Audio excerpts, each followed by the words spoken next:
ശബരിമലയെ പറ്റി ഇനി ഒരു അക്ഷരം മിണ്ടിപ്പോകരുതെന്നാണല്ലോ രാഹുൽ ഗാന്ധി കോൺഗ്രസ്സുകാരോട് പറഞ്ഞത്. അങ്ങനെ ഒരു വാർത്ത ഇന്നത്തെ ഇന്ത്യൻ എക്സ്പ്രസ് പത്രത്തിലുണ്ട്. ദ ന്യൂ ഇന്ത്യൻ എക്സ്പ്രസിൻ്റെ ഒന്നാം പുറത്തെ വാർത്തയുണ്ട്. കാരണം രാഹുൽ ഗാന്ധിക്ക് വലിയ അതൃപ്തി. ശബരിമല ശബരിമല എന്ന് പറഞ്ഞ് കേരളത്തിലെ UDF അങ്ങനെ ഇളക്കി മറിക്കുകയാണ്. അറിയാമല്ലോ, മറ്റേ പാട്ടുണ്ടല്ലോ, പോറ്റിയെ കയറ്റി എന്നുള്ള പാട്ട് വലിയ ഹിറ്റായി. ഇതിൻ്റെയൊക്കെ പൊളിറ്റിക്കൽ മൈലേജ് എടുക്കാനായിട്ട് UDF നിൽക്കുകയാണ്. സതീശൻ എങ്ങനെയെങ്കിലും കേരളത്തിൻ്റെ മുഖ്യമന്ത്രിയാണ്. രാഹുൽ ഗാന്ധിയുടെ അതൃപ്തി സതീശൻ അങ്ങനെ ആകാൻ വേണ്ടിയിട്ട് വലിയ തോതിൽ ട്രമൻഡസ് ആയിട്ടുള്ള ഒരു കാമ്പയിൻ ശബരിമലയുടെ പേരിൽ നടത്തുമ്പോൾ തൻ്റെ അമ്മ പ്രതിസ്ഥാനത്ത് വരുന്നു. സോണിയാഗാന്ധിക്കെതിരെ വലിയ അലിഗേഷൻ വരുന്നു. സോണിയാഗാന്ധി Z കാറ്റഗറി സുരക്ഷയുള്ള സോണിയാഗാന്ധിയുടെ വീട്ടിൽ എങ്ങനെ ഉണ്ണികൃഷ്ണൻ പോറ്റി വന്നു. ഉണ്ണികൃഷ്ണൻ പോറ്റി വന്നു എന്ന് മാത്രമല്ല, അവരുടെ കയ്യിൽ ചരട് കെട്ടിക്കൊടുത്തു. ഇത് CPM വലിയ പ്രചരണം നടത്തിക്കൊണ്ടിരിക്കുകയാണ്. എന്തിന്? ശിവൻകുട്ടിയും MB രാജേഷും അടക്കമുള്ള മന്ത്രിമാർ നിയമസഭയിൽ പറഞ്ഞു സോണിയാഗാന്ധിയുടെ പങ്കിനെക്കുറിച്ച് അന്വേഷിക്കണം, സോണിയാഗാന്ധിയെ അറസ്റ്റ് ചെയ്യണം എന്ന് പറഞ്ഞു. അപ്പോൾ ആകെ കടകംപള്ളി മാത്രമേ ന്യായീകരിച്ചിട്ടുള്ളൂ. കാരണം കടകംപള്ളി ജയിലിലേക്ക് പോകുന്ന ഉറപ്പുള്ള കടകംപള്ളിക്ക് സോണിയാഗാന്ധിയെക്കുറിച്ച് പറയുമ്പോൾ വലിയ വിഷമമുണ്ട്. കാരണം സോണിയാഗാന്ധിയുടെ നാടായ ഇറ്റലിക്ക് കടകംപള്ളി പോയിട്ടുണ്ട്. കേരള സർക്കാരിൽ 15ഓളം വിദേശയാത്രകൾ നടത്തിയ മന്ത്രിയാണ് കടകംപള്ളി സുരേന്ദ്രൻ. അതുമാത്രമല്ല, മുഖ്യമന്ത്രി പിണറായി വിജയൻ കഴിഞ്ഞാൽ ഏറ്റവും കൂടുതൽ വിദേശയാത്ര നടത്തിയിട്ടുള്ളത് കടകംപള്ളി സുരേന്ദ്രനാണ്. കടകംപള്ളി എവിടെ പോയിട്ടുണ്ട്? ഇറ്റലി പോയിട്ടുണ്ട്, ഈജിപ്തിൽ പോയിട്ടുണ്ട്. ഈജിപ്തും ഇറ്റലിയും ഈ പറയുന്ന ഈ പുരാവസ്തു വിഗ്രഹ കൊള്ളക്കാരുടെ സങ്കേതമാണ്. ഇവരുടെ സോണിയാഗാന്ധിയുടെ വീട്ടിലിരിക്കുന്ന വീട്ടിലേക്ക് കയറി ചെല്ലുമ്പോൾ സുബ്രഹ്മണ്യ സ്വാമി ഉൾപ്പെടെ പല പ്രാവശ്യം പറഞ്ഞിട്ടുണ്ട്, ആളുകളെ സ്വാഗതം ചെയ്യുന്ന ഒരു കൂറ്റൻ നടരാജ വിഗ്രഹമാണ്. എവിടുന്ന് കിട്ടി നടരാജ വിഗ്രഹം? ഇതൊക്കെ വലിയ ചോദ്യമാണ്. സോണിയാഗാന്ധിക്ക് വിഗ്രഹ കള്ളക്കടത്തുമായി ബന്ധമുണ്ട് എന്ന് പാർലമെൻറ്റിൽ പറഞ്ഞിട്ടുണ്ട് പലതവണ. സുബ്രഹ്മണ്യ സ്വാമി പറഞ്ഞിട്ട് പിന്നെ മറ്റൊരു SP-യുടെ മറ്റോ സമാജ്വാദി പാർട്ടിയുടെ ആണോ എന്നൊരു സംശയമുണ്ട്. മറ്റൊരു MP കൂടി പാർലമെൻറ്റിൽ സോണിയാഗാന്ധിയുടെ ഈ ബന്ധത്തെക്കുറിച്ച് പറഞ്ഞിട്ടുണ്ട്. അപ്പോൾ അങ്ങനെ സോണിയാഗാന്ധിയിലേക്ക് ശബരിമല സ്വർണ്ണക്കൊള്ള എത്തുന്നു. മാത്രമല്ല, രമേശ് ചെന്നിത്തല വന്നിട്ട് ഇതിനൊരു അന്താരാഷ്ട്ര മാനം ഉണ്ടെന്ന് പറയുകയും ചെയ്തു. ഇതെങ്ങനെ കിട്ടി? ഈ നടരാജ വിഗ്രഹം എങ്ങനെയാണ് സോണിയാഗാന്ധിയുടെ വീട്ടിലെത്തി എന്നുള്ള ചോദ്യവും ഇപ്പോൾ ഉയർന്നു വരുന്നുണ്ട്. അപ്പോൾ ശബരിമലയുടെ പേരിൽ വലിയ തോതിലുള്ള ആക്ഷേപം കോൺഗ്രസ് നടത്തുന്നു. കാരണം ശബരിമലയുടെ പേര് പറഞ്ഞ് അയ്യപ്പ വിശ്വാസികളായ ഹിന്ദുക്കളുടെ വോട്ട് നേടി അധികാരത്തിൽ വരാമെന്നാണ് ഹിന്ദു വിരുദ്ധരായ ലീഗ് പോലും വരുന്നത്. അല്ല, മതമാണ് പ്രശ്നം, ഞങ്ങൾ അധികാരത്തിൽ കഴിഞ്ഞ 10 വർഷം കൊണ്ട് മുസ്ലിങ്ങൾക്കുണ്ടായ നഷ്ടങ്ങൾ പരിഹരിക്കുകയായിരിക്കും ഞങ്ങളുടെ പ്രധാനപ്പെട്ട അജണ്ട എന്നൊക്കെ KM ഷാജി പരസ്യമായി പറഞ്ഞിട്ട് അതിനെതിരെ ഒന്നും പറയാത്ത സതീശൻ. അപ്പോൾ അയ്യപ്പൻ്റെ പേര് പറഞ്ഞ് എങ്ങനെയെങ്കിലും അധികാരത്തിൽ വരാൻ കോൺഗ്രസ് കളിക്കുകയാണ്. പക്ഷേ ഇത് കൊള്ളുന്ന മുഴുവൻ രാഹുൽ ഗാന്ധിയുടെ നെഞ്ചത്തോട്ട്, രാഹുൽ ഗാന്ധിയുടെ അമ്മയുടെ തലയ്ക്കാണ് കൊള്ളുന്നത്. കാരണം നിയമസഭാ രേഖയിൽ വന്നു ഇത് സോണിയാഗാന്ധി വിഗ്രഹ കള്ളക്കടത്തുകാരിയാണ്, ശബരിമല കൊള്ളയിൽ സോണിയാഗാന്ധിക്ക് ബന്ധമുണ്ട്. മാത്രമല്ല, ഇവരുടെ സഹോദരി അനുഷ്കയ്ക്ക് ഇറ്റലിയിൽ എത്തനിക്ക ഗണപതി എന്ന പേരിൽ 2 ഷോപ്പുകൾ ഉണ്ടെന്നുള്ള കാര്യവും വലിയ തോതിൽ കേരളത്തിൽ എല്ലാവരും അറിഞ്ഞു കഴിഞ്ഞു. സോണിയാഗാന്ധിക്ക് ഇതിനകത്ത് പങ്കുണ്ട്. കാരണം നമ്മൾ ആലോചിക്കണം, ഒരാളെ സോണിയാഗാന്ധി അങ്ങനെയൊന്നും പോയി കാണാൻ പറ്റില്ല. സോണിയാഗാന്ധിയുടെ വീട്ടിൽ ഉണ്ണികൃഷ്ണൻ പോറ്റിയെ പോലെ ഒരാൾ ചെല്ലുന്നു. കൂട്ടത്തിൽ ഇടതും വലതും അടൂർ പ്രകാശും പിന്നെ ആൻറ്റോ ആൻ്റണിയുടെ MP ആര് അപ്പോയിൻമെൻ്റ് എടുത്തു ആരും പറയത്തില്ല. അപ്പോയിൻമെൻ്റ് എടുത്തു കൊടുത്തത് ആൻറ്റോ ആൻ്റണി സമ്മതിക്കുന്നില്ല, അടൂർ പ്രകാശം പറയുന്നത്. അടൂർ പ്രകാശ് പറയുന്നത് ഇയാൾ എങ്ങനെയോ അപ്പോയിൻമെൻ്റ് എടുത്ത് എന്നിട്ട് ചേട്ടൻ കൂടെ വരുന്നുണ്ടെന്ന് എന്നെ വിളിച്ചു ചോദിച്ചപ്പോൾ ഞാൻ കൂടെ പോയതാണെന്ന് പറയും. എത്ര നിഷ്കളങ്കമായ കള്ളം അല്ലേ? അപ്പോൾ രാഹുൽ ഗാന്ധി വല്ലാത്ത അസംതൃപ്തിയിലാണ്. തൻ്റെ മാതാവിൻ്റെ പേര് വരുന്നു. ഈ കോൺഗ്രസ് പാർലമെൻ്ററി പാർട്ടിയുടെ അധ്യക്ഷയാണ് ഇപ്പോൾ സോണിയാഗാന്ധി. അങ്ങനെ സോണിയാഗാന്ധിയുടെ പേര് രാജ്യത്താകെ ഒരുപാട് കേസുകളുണ്ട്. കള്ളത്തരവും വെട്ടിപ്പും കള്ളപ്പണം വെളുപ്പിക്കലും ഒക്കെ ഈ കുടുംബത്തിൻ്റെ പാരമ്പര്യമാണ്. കാരണം സോണിയാഗാന്ധിയെ സംബന്ധിച്ച് വലിയ ദുരൂഹത നിഴലിക്കുന്ന ഒരു കഥാപാത്രമാണ്. സോണിയാഗാന്ധി വന്നതിന് ശേഷം സോണിയാഗാന്ധിയുമായി അടുപ്പമുള്ള, കോൺഗ്രസുമായി അടുപ്പമുള്ള ഒരുപാട് ആളുകൾ കൊല്ലപ്പെട്ടതൊക്കെ ദുരൂഹ മരണങ്ങളാണ്. ഇത്തരം കഥകളൊക്കെ അന്തരീക്ഷത്തിലുണ്ട്. അത് മാത്രമല്ല, ഇവരുടെ ഡിപ്ലോമാറ്റിക് ബാഗേജ് വഴി ഇവർ പരിശോധനകൾ കൂടാതെ എന്തെല്ലാം വിദേശത്തേക്ക് കടത്തിയിട്ടുണ്ട് എന്നറിയില്ല. എങ്ങനെയാണ് സോണിയയുടെ സഹോദരന് ഈ 2 ആൻറ്റിക് ഷോപ്പുകൾ നടത്താനുള്ള വിലയേറിയ സഹോദരിക്ക് ഇത്ര വിലയേറിയ പുരാവസ്തുക്കളൊക്കെ ലഭിക്കുന്നത് എവിടെ നിന്നാണെന്ന് അറിയില്ല. തമിഴ്നാട്ടിലെ കേസറിയാം. തമിഴ്നാട്ടിൽ വലിയ കൊള്ള നടത്തി അതിൻ്റെ രേഖകൾ മുഴുവൻ കത്തിപ്പോകുന്ന സ്ഥിതി. അങ്ങനെ ഒരു നെറ്റ്വർക്കുണ്ട്. കേരള ഹൈക്കോടതി പറഞ്ഞു സുഭാഷ് കപൂർ എന്ന് പറയുന്ന അന്താരാഷ്ട്ര കള്ളക്കടത്ത് തലവന് ഇതുമായി ബന്ധമുണ്ട്. ഇതെല്ലാം കൂടെ കൂട്ടി വായിക്കുകയാണ്. അതിനിടയ്ക്കാണ് രമേശ് ചെന്നിത്തല വന്നൊരു ബോംബ് പൊട്ടിച്ചത്. പലരും പറഞ്ഞു രമേശ് ചെന്നിത്തല സോണിയാഗാന്ധിയെ കൊടുക്കാൻ വേണ്ടിയിട്ടാണ് വിദേശബന്ധം എന്ന് പറഞ്ഞത്. വിദേശബന്ധം എന്ന് പറയുമ്പോഴത്തേക്ക് എന്ത് വരും? CBI വരും. CBI വരുമ്പോഴത്തേക്ക് ഉറപ്പായും സോണിയാഗാന്ധിയുടെ അടുത്തേക്ക് പോകണം. കേരളത്തിൽ ഇപ്പോൾ അവസ്ഥ എന്താ? ഇപ്പോൾ എല്ലാവരെയും പിടിച്ച് ചോദ്യം ചെയ്യുകയാണ്. ചോദ്യം ചെയ്തുകൊണ്ടിരിക്കുമ്പോൾ ഉണ്ണികൃഷ്ണൻ പോറ്റിയുമായിട്ട് ബന്ധമുള്ള പൊളിറ്റീഷ്യൻസിനെയൊക്കെ ചോദ്യം ചെയ്തു. സോണിയാഗാന്ധി ചോദ്യം ചെയ്യണ്ടേ? ചോദ്യം ചെയ്യേണ്ടതിലേക്ക് എത്തിച്ചത് CPM-നെ സമ്മർദ്ദത്തിലാക്കിയാണ്. ആരാണ് സമ്മർദ്ദത്തിലാക്കിയത്? UDF ആണ്, അല്ലേ?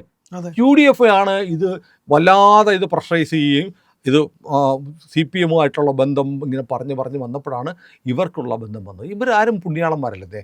ഇടതനും വലതനും ചേർന്നാണ് ശബരിമല ഉൾപ്പെടെ കേരളത്തിലെ ക്ഷേത്രങ്ങൾ കട്ടുമുടിച്ചത്. കോൺഗ്രസിൻ്റെ താല്പര്യം എന്ന് പറയുന്നത് ഈ രമേശ് ചെന്നിത്തലയ്ക്കോ സതീശനോ പൈസ ഉണ്ടാക്കുമെന്നല്ല, സോണിയാഗാന്ധിക്ക് ഇത് മറിച്ചു കൊടുക്കാത്തുള്ളതാണ് എന്ന് CPM-കാർ പറയുന്നു. അപ്പോൾ സോണിയാഗാന്ധിയുടെ പേര് കേരളത്തിലെ തെരഞ്ഞെടുപ്പിന് തൊട്ട് മുമ്പ് അന്താരാഷ്ട്ര കള്ളക്കടത്ത് സംഘത്തിൻ്റെ ഭാഗമാണ് സോണിയാഗാന്ധി എന്ന തരത്തിൽ വന്നത് വലിയ വിവാദമായി മാറി കഴിഞ്ഞിട്ടുണ്ട്. കേരളത്തിൽ എല്ലാവർക്കും അറിയാം സോണിയാഗാന്ധിക്ക് പങ്കുണ്ട്, സോണിയ അടിച്ചുകൊണ്ട് പോയതാണ് എന്ന് കേരളത്തിലെ ആളുകൾ പറയുന്നുണ്ട്. ഇത് വലിയ തിരിച്ചടിയാണ്. മാത്രമല്ല കേരള നിയമസഭയിൽ ഇത് രേഖപ്പെടുത്തുകയും രാഹുൽ ഗാന്ധിയുടെ അമ്മ കള്ളക്കടത്തുകാരിയാണ്, അതും വിഗ്രഹ കള്ളക്കടത്തുകാരിയാണ്. അതും പോരാതെ കേരളത്തിലെ ഏറ്റവും പ്രധാനപ്പെട്ട ക്ഷേത്രമായ കോടിക്കണക്കിന് അയ്യപ്പ വിശ്വാസികളുടെ അഭയസ്ഥാനമായ അയ്യപ്പൻ്റെ ശ്രീകോവിലിലെ സ്വർണം അടിച്ചു മാറ്റിയ, ദ്വാരപാലക ശില്പങ്ങൾ അടിച്ചു മാറ്റിയ, പഞ്ചലോക വിഗ്രഹങ്ങൾ അടിച്ചു മാറ്റിയ കേസിലെ പ്രതി സൂത്രധാര സോണിയാഗാന്ധി എന്ന് വരുന്നത് വലിയ തിരിച്ചടിയാണ്. അപ്പോൾ ഇതിന് കാരണം സതീശനും രമേശ് ചെന്നിത്തലയും അടക്കമുള്ള ആളുകൾ തനിക്കിട്ടും തൻ്റെ അമ്മയ്ക്കിട്ടും പണിയുകയാണെന്ന് ഇപ്പോൾ രാഹുൽ ഗാന്ധിക്ക് തോന്നിയിരിക്കുന്നു. അതുകൊണ്ട് ഇനി ഇതങ്ങ് തള്ളണ്ട എന്ന് രാഹുൽ ഗാന്ധി പറഞ്ഞു എന്നാണ് ഇന്നത്തെ ന്യൂ ഇന്ത്യൻ എക്സ്പ്രസ് പത്രം റിപ്പോർട്ട് ചെയ്യുന്നത്. അപ്പോൾ ഒരു കാര്യം ഉറപ്പായി, ശബരിമലയുടെ പേരിൽ ഇനി അധികം മുന്നോട്ട് പോകാൻ, അധികം സംസാരിക്കാൻ കോൺഗ്രസ് തയ്യാറാവില്ല. കാരണം കോൺഗ്രസിന് അറിയാം, രാഹുൽ ഗാന്ധി ഭയപ്പെടുന്നുണ്ട്. ഇനി കേരളത്തിൽ ചെന്നിത്തലയും സതീശനും കൂടി ഇവർക്ക് മുഖ്യമന്ത്രിയാകാൻ വേണ്ടിയിട്ടാണല്ലോ, ഇവർ മുഖ്യമന്ത്രിയാകാൻ ഈ കളി കളിക്കുന്നത്.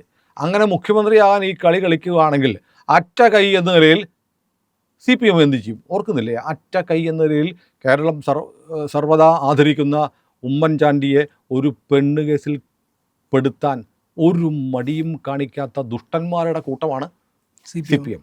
അതുകൊണ്ട് ഈ തെരഞ്ഞെടുപ്പിന് തൊട്ട് മുമ്പ് സോണിയാഗാന്ധിക്ക് കേരള പോലീസിന് നോട്ടീസ് ചെല്ലുകയോ സോണിയാഗാന്ധിയെ വിളിച്ചു വരുത്തുകയോ അല്ലെങ്കിൽ സോണിയാഗാന്ധിയുടെ വീട്ടിലേക്ക് കേരള പോലീസ് ചെന്നിട്ട് അവരുടെ മൊഴിയെടുക്കാൻ ശ്രമിക്കുകയോ ചെയ്താൽ രാജ്യവ്യാപകമായി രാഹുൽ ഗാന്ധിക്കും കോൺഗ്രസിനും ഉണ്ടാകുന്ന ഒരു തിരിച്ചടി. കാരണം കേരളമല്ല, ഇത് ശബരിമല പോലെയുള്ള ഹിന്ദു ക്ഷേത്രത്തെ കൊള്ളയടിച്ചത് സോണിയാഗാന്ധിയാണെന്ന് വന്നാൽ BJP രാജ്യം മുഴുവൻ കാമ്പയിൻ ചെയ്യും.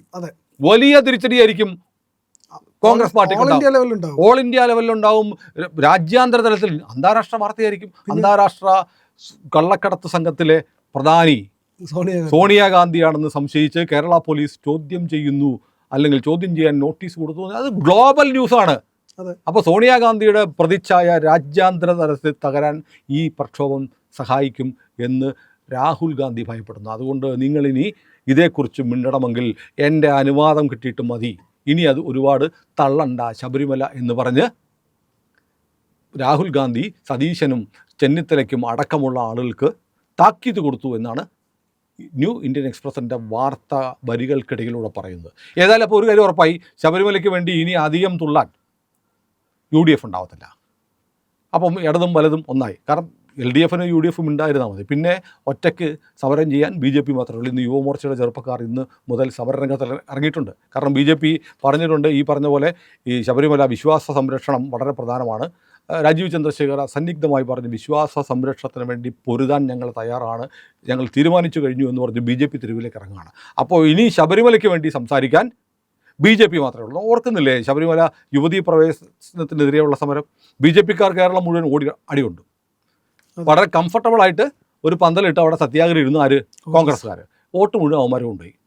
എന്നിട്ട് ഇപ്പോൾ വിവരം കിട്ടുന്നത് എന്താ? ശബരിമല യുവതീ പ്രവേശനത്തിനെ എതിർത്ത കോൺഗ്രസ്സുകാരുടെ തലതൊട്ടമ്മയായ സോണിയാഗാന്ധിക്ക് ശബരിമലയിലെ അയ്യപ്പൻ്റെ സ്വത്ത് കൊള്ളയടിച്ച, സ്വർണം കൊള്ളയടിച്ച ഗ്യാങ്ങുമായിട്ട് ബന്ധമുണ്ടെന്നുള്ള വിവരമാണ് ഇപ്പോൾ പുറത്തു വരുന്നത്. അപ്പോൾ രാഹുൽ ഗാന്ധി ഭയപ്പെടുന്നു. വല്ലാത്തൊരവസ്ഥയാണ്. കാരണം ഇടതുപക്ഷ ജനാധിപത്യ മുന്നണിയെ സഹായിക്കുന്ന തരത്തിലേക്ക് കോൺഗ്രസ്സിന് മാറേണ്ടി വരും. കാരണം ഇവർ ഒരേ മുന്നണിയാണല്ലോ. പണ്ട് സീതാറാം യെച്ചൂരിയും മറ്റേ പ്രകാശ് കാരാട്ടിനെ കുറിച്ചൊക്കെ പറയാറുണ്ട്. സോണിയാഗാന്ധിയുടെ വീട്ടിലെ അലക്ക് പണി അവർക്കാണ്, CPM ജനറൽ സെക്രട്ടറിക്കാണെന്ന് പറയാറുണ്ടത്, കളിയാക്കി പറയാറ്. ഇപ്പോൾ ബേബിയാണ് പണി ചെയ്യുന്നത്. ബേബിക്കാണ് വൃത്തിയായിട്ട് പാത്രം കഴുകാനും അറിയാം. അപ്പോൾ ഏതായാലും ശബരിമല കൊള്ള കേസ് വല്ലാത്ത വഴിത്തിരിവിലാണ്. UDF-ന് രാഹുൽ ഗാന്ധിയുടെ വിലക്ക് വരുന്നു, രാഹുൽ ഗാന്ധിക്ക് കടുത്ത അതൃപ്തി ഉണ്ടെന്നുള്ള വാർത്ത വന്നു കഴിഞ്ഞിട്ടുണ്ട്. സതീശൻ ഇപ്പോൾ ആവശ്യപ്പെട്ടു, സ്പീക്കറോട് പറഞ്ഞിട്ടുണ്ട്, സോണിയാഗാന്ധിയുടെ പേര് സഭാരേഖയിൽ പറഞ്ഞൊന്ന് പിൻവലിക്കണമെന്ന്. പിൻവലിക്കുമോ സ്പീക്കർ? ഇല്ല, അത് CPM-ൻ്റെ സ്ട്രാറ്റജിയാണ്. ഏതായാലും ഈ മധുരിച്ചിട്ട് എന്താണ് ഇറക്കാനും വയ്യ, കഴിച്ചിട്ട് തുപ്പാനും വയ്യ എന്ന അവസ്ഥയിലേക്ക് സതീശൻ മാറുകയാണ്, ചെന്നിത്തല മാറുകയാണ്. പക്ഷേ ചെന്നിത്തലയ്ക്കിട്ടൊരു നല്ല പണി രാഹുൽ ഗാന്ധിയുടെ ഭാഗത്ത് വരും. കാരണം ചെന്നിത്തലയാണ് അന്താരാഷ്ട്ര ബന്ധമുണ്ട് എന്ന തരത്തിൽ ഇതിനെ പറഞ്ഞു കൊടുത്തു. നേരത്തെ അതിൻ്റെ സംശയങ്ങളുണ്ടായിരുന്നു, പക്ഷേ ചെന്നിത്തല കൂടെ പറഞ്ഞപ്പോൾ അത് സോണിയാഗാന്ധിക്കിട്ടുള്ള പണിയാണോ എന്ന് രാഹുൽ ഗാന്ധി സംശയിക്കുന്നു. പ്രിയപ്പെട്ട പ്രേക്ഷകരെ, ഇന്ത്യ ലൈവ് നിരന്തരം നിങ്ങളുമായി നല്ല ആശയങ്ങളും നല്ല വാർത്തകളും കൈമാറിക്കൊണ്ടിരിക്കുകയാണ്. ഞങ്ങളോട് സഹകരിക്കണം.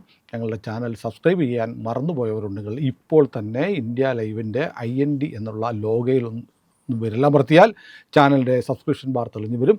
അതിലും തൊട്ടുപുറത്ത് കാണുന്ന ബെൽ ഐക്കണിലും ഒന്ന് വിരലമർത്താൻ മറക്കാതിരിക്കുക. നിങ്ങളുടെ പിന്തുണയാണ് ഞങ്ങളുടെ മുന്നോട്ടുള്ള പ്രയാണത്തിനുള്ള കരുത്ത്.